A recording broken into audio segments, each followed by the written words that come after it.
Students, today in the day 3 I brought here refractions of light, physics class 10. Okay, so first of all we have to know the refractions of light. So as we know, the bending of light when light travels from one transparent medium into another medium of different density is called refractions of light. So two conditions of the refractions of light. There are two conditions. The first one condition is that when a light travels from a rarer medium to a denser medium, it bends towards the normal line. Therefore, angle of incidence is greater than the angles of the refractions. You see here the two medium. This is rarer medium and this is denser medium. Take the rarer medium as air and denser medium as a water or glass, say water. Then here the ray of light is incident on the surface of this medium and we draw a normal line. As we know, normal line is perpendicular to the plane of the surface. And then the ray of light, that is the refracted ray, it is bent towards the normal line. It is supposed to go in the straight, but it's not, but it bends towards the normal line. This is the first condition. That's why the angle of the incidence, that is this angle, is greater than the angle of the refractions. Okay, second condition. When the light travels from a denser medium to a rarer medium, it bends away from the normal lines. Therefore, angle of incidence is less than from the angle of refractions. So here in diagrams, here we take a denser medium, either it may be the glass or water, and another one is the rarer medium. So incidence ray falls on it, and this is the normal lines. And then the ray of light after refraction, it's bent away from the normal lines. So you see it is supposed to go in this straight, but it bends away from the normal line. So here angle of the refractions will be more than angle of incidence. Okay, now comes to the refractions of light through a rectangular glass slab. So suppose we take here a rectangular glass slab, and here, you know, this is the mediums of the air and glass, and here again the glass and air. That means here the two times the refraction is going to occur by applying the previous two conditions. Let's see now.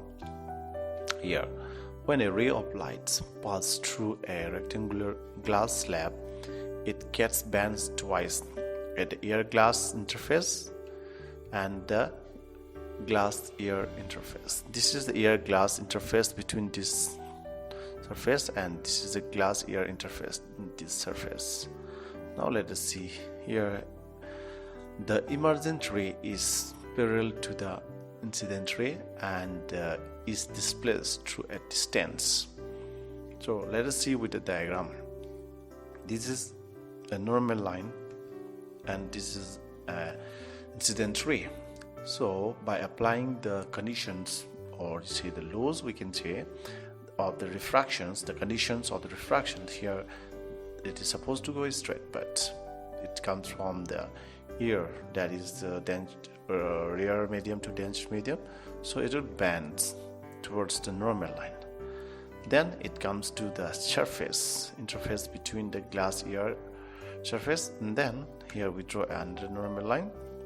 Then again it will emerge out.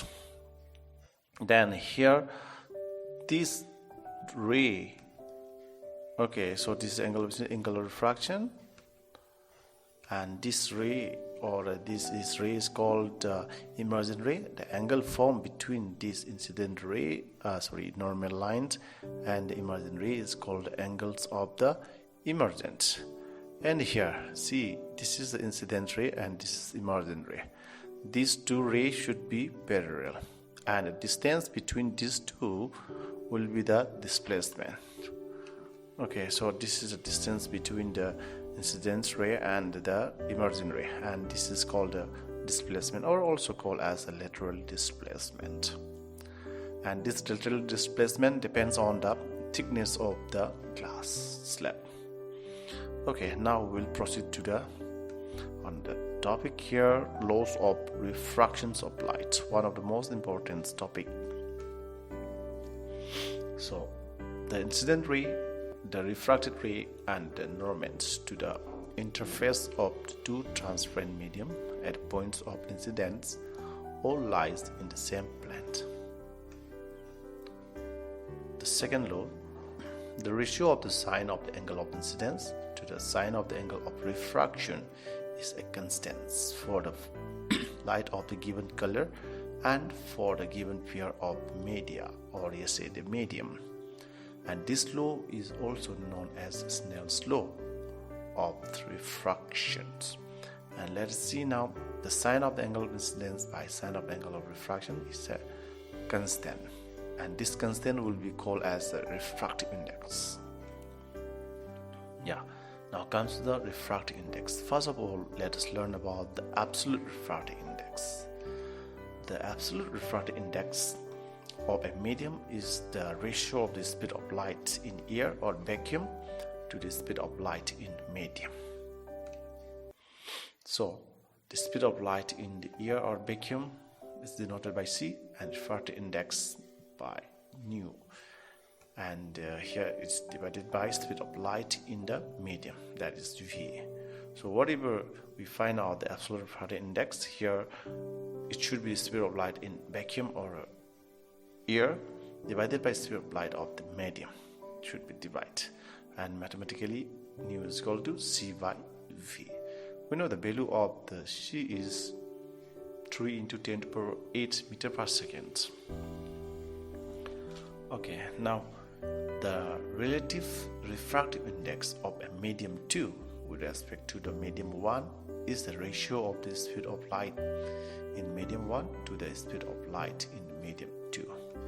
So it is represented as nu 2a, that is the medium 2 and medium 1. That will be the speed of light in medium 1 divided by speed of light in medium 2. The mediums to be find out their refractive index would be in the down, okay, and another medium will be up. So here we want to find out the refractive index of the medium 2, okay, with respect to the medium 1. Then its speed should be in the below, and another mediums should be in the above, that is in the numerator. Okay, now let us learn about a spherical lens. As we know, a spherical lens is a transparent medium formed by joining two spherical spheres of glasses. And the spherical lenses are of two main types. They are convex lens, and it is a spherical lens which is thicker in the middle and thinner at its. The rays of light parallel to the principal axis after refractions through a convex lens converge on the points on the principal axis. So they are called as the converging lens. This is the parallel rays of light. After refraction, they pass through a point, that is, they converge at a point. That's why they are called as the converging lens. And now comes to the concave lens. It is a spherical lens which is thinner in the middle and thicker at the edges, and ray of light parallel to the principal axis of the refractions get diverse and appear to diverge from the first principal focus. So they are also called as the diverging lens. Parallel rays of light enter here and they get diverse, but these rays of light appear to diverge from a point on the principal axis, and this point will be called as the focus, or also called principal focus. Okay, now refractions by spherical lens, or also we can say it is the rules to draw the ray diagrams. The first one is that in a convex lens, a ray of light parallel to the principal axis after refraction passes through the focus on the other side of the lens. As we see here before this diagram, let us know about curved, a lens, either concave or convex. They have the two principal focus and two principal curvature, twice f1 or c1 we can represent. Why? Because they are supposed to form from the two spherical sphere of glass. That's why they have the two center of curvature and also they have the two principal focus. Okay, so let us see the diagram. A ray of light parallel to the principal axis. This is principal axis. The parallel ray of light come. After refractions, it will pass to the second principal focus. Another one, in a concave lens, it appeared to diverge from the focus on the same side of the lens. Parallel rays of light come. It will diverge, but appear to diverge from the first principal focus.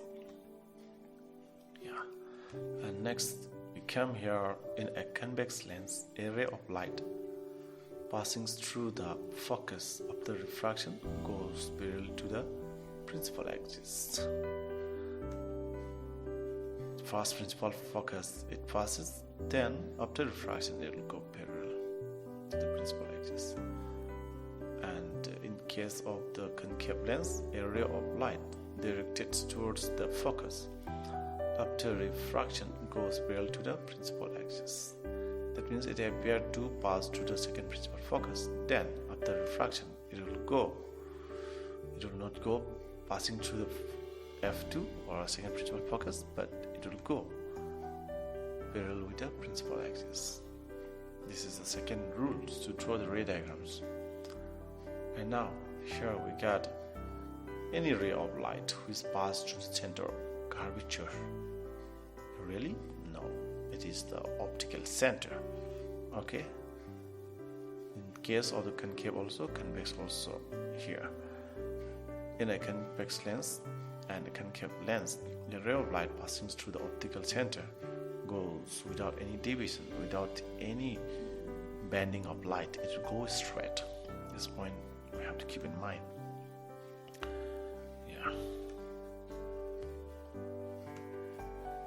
Okay, now image formed by a convex lens.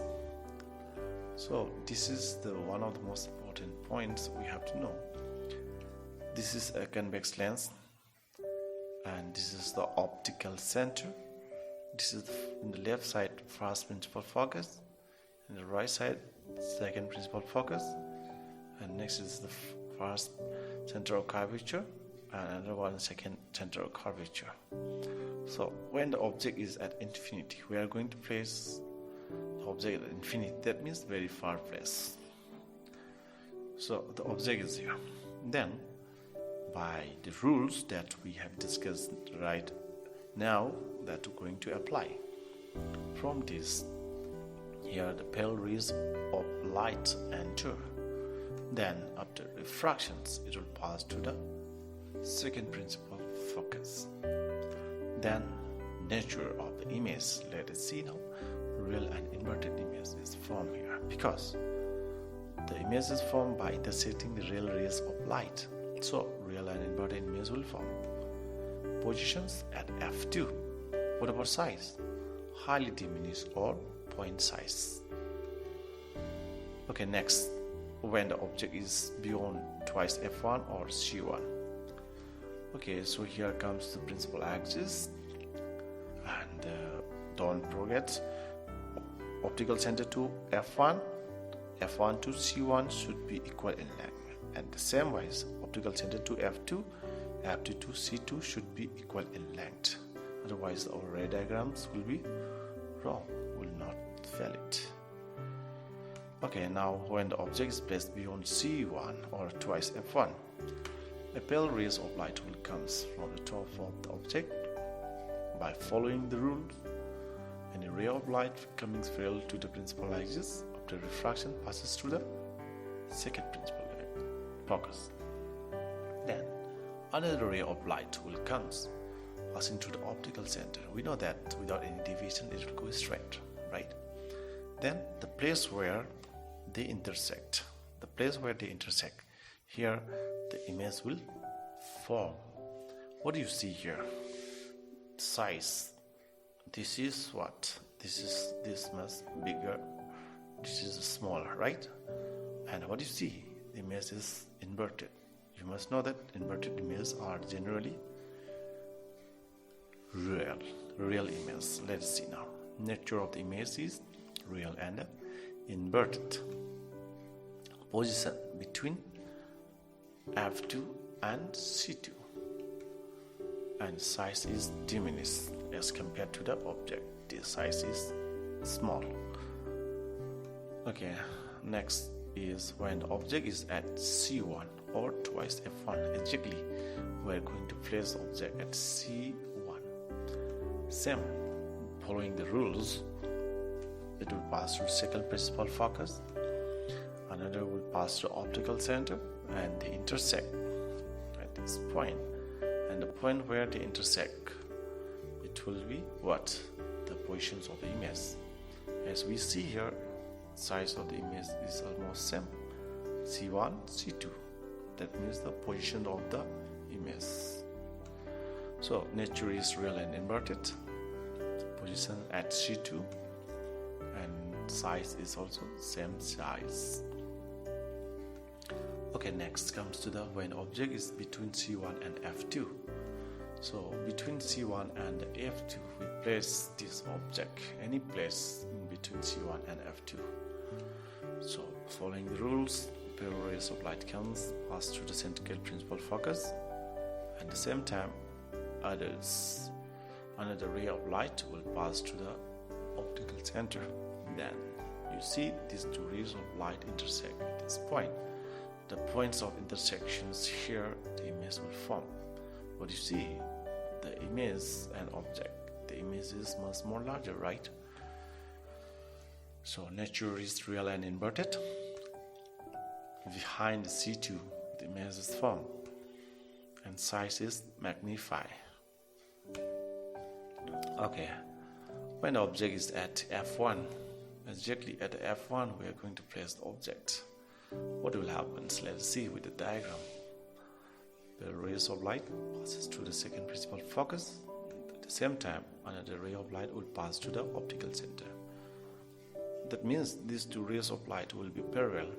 Then if it is parallel, there is no chance to cancel or intersect at any point. So we'll say that the image is formed at infinity. It is just opposite of the first one. Nature is real and inverted. Position at infinity, and highly magnified image is formed. It's like a sun. As we see here, it is small, but actually it is very large because it is present very far away from us. So we can take it as infinity. Yeah, when the object is between F1 and O, one of the most important diagram, and many a times questions arise from this diagram. When the object is placed in between F1 and O, optical center and the first principal focus, see here we will follow the exact rules. It will pass through the second principal focus, another will pass through the optical center. What do you see? Is these two parallel? No. So if we extend, this will never intersect. But here in this imaginarily, if we extend, they will intersect at a point. So let's see, they extend and they intersect at this point, and at this point only the image will form. Yeah, this is the image. So the image is formed in the same side of the object, and also magnify and also erect, So nature is virtual and erect, and position in the same side of the object, and what you see, the size is also magnified. Yeah, so these are the image ray diagrams of the image formed by convex lens when objects are placed at different positions. Okay, now let us go for the image formed by a concave lens. So when the object is at infinity, let us see now. Object is at infinity, we place, then pale rays of light comes, then after refraction it will get diverse, but appear to diverse from first principal focus. What do you see? This is intersect by the imaginary, right? So imaginary rays, when they intersect, they will form virtual, that is imaginary image, and virtual images are erect. Position at f1 and size is highly diminished, or point size. We don't say highly small, we'll say highly diminished in physics language, or say the point size, we can say. Okay, next comes to the when object is between infinity and f1, any points in between the infinity and f1, here the image, we kept any place here, the ray of light will come, get diverse, appear to diverse from the f1, and a ray of light passes to the optical center, then they intersect at this point, and this point where the image is formed. So we must know that this ray diagram is common for all. When we place in between the f1 and the o, also here the image will form in between these two. So virtual and erect image will form on the same side of the object, and diminished image. So due to the reasons that the image formations and position and the size of all other position will be similar, that's why we don't draw the another diagram. Okay, sign conventions, let us discuss.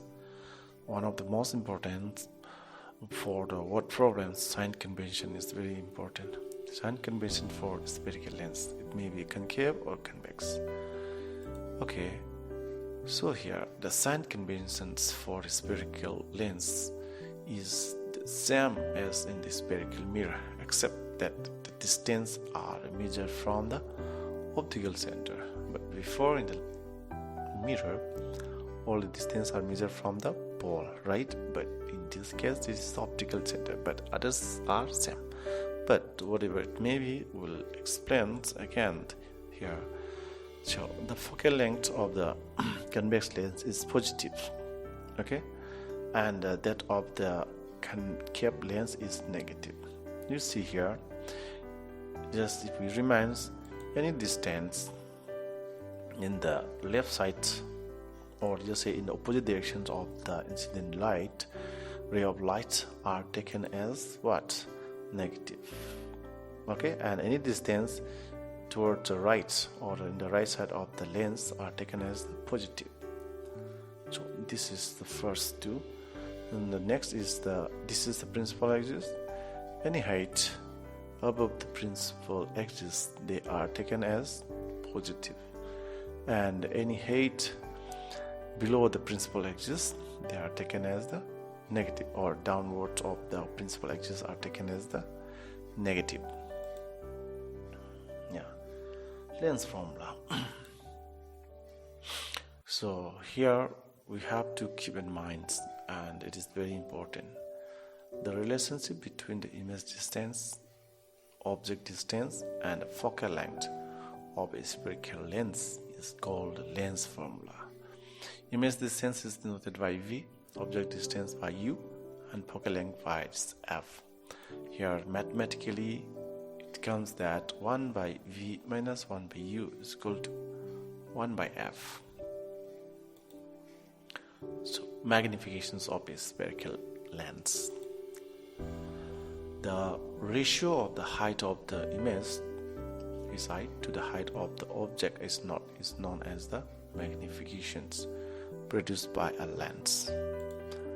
So therefore magnification is equal to Si by S naught. We represent this mathematically.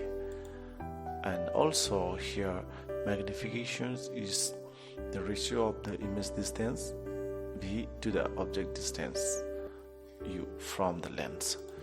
Therefore, here m is equal to si by s naught is equal to v by u. It is represent. So mathematically here magnifications comes to si by s naught is equal to v by u. So if we know any tree or any tree values from here, then we can find out another ones very easily. Okay, now comes the power of the lens.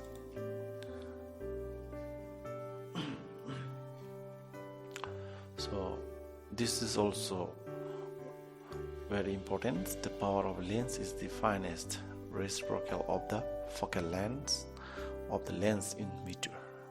The focal length, it should be in meter, and mathematically here power is equal to 1 by f in meter, or f is equal to 1 by p if we cross multiply. The SI unit of power is 1 diopter, or it is a diopter, and it is denoted by d.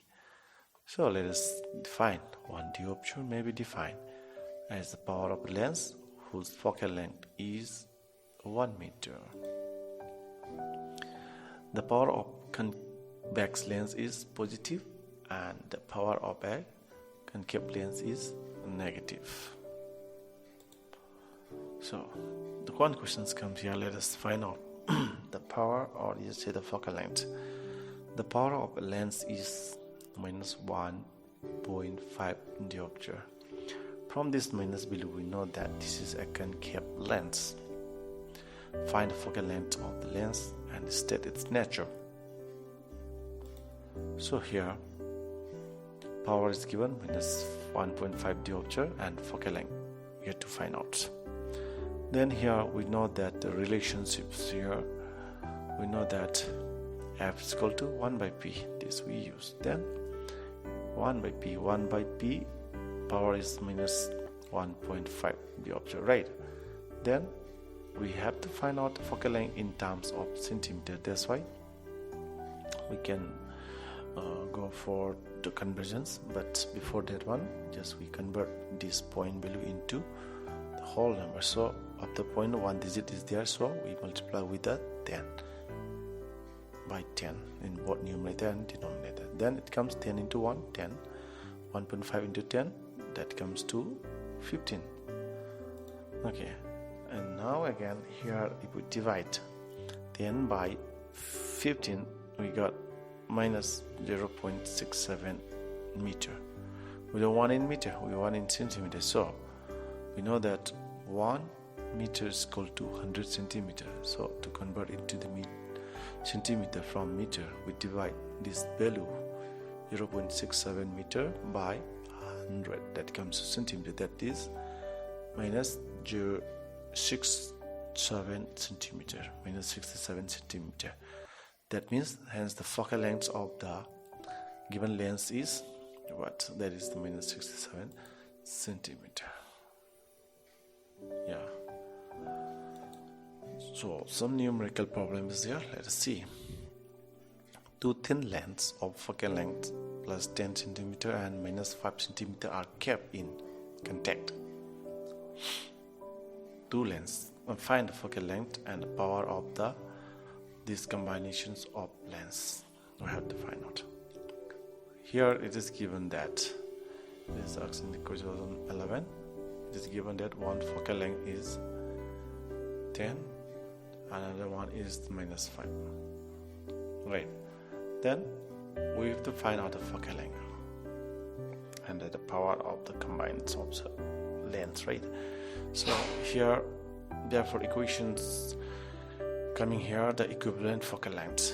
Equivalent focal length is nothing that is sum of the focal lengths of the given power of the different lenses. So 1 by f is equal to 1 by f1 plus 1 by f2. If there is another lens also 1 by f3, we can, it's just like parallel connections, resistance in the parallel connections. Let's same with that one.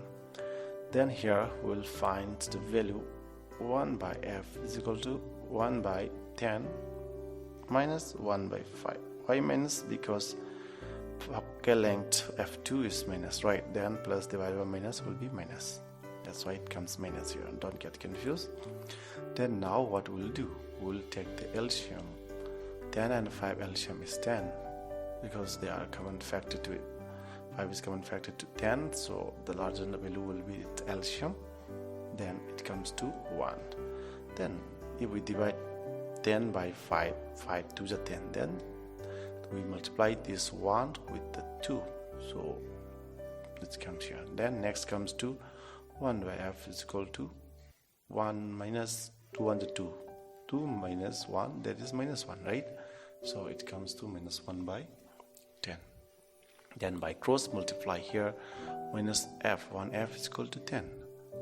Therefore, f is equal to minus 10 because minus multiply. Then it comes to focal length of the lens. Combined lens is minus 10 centimeter.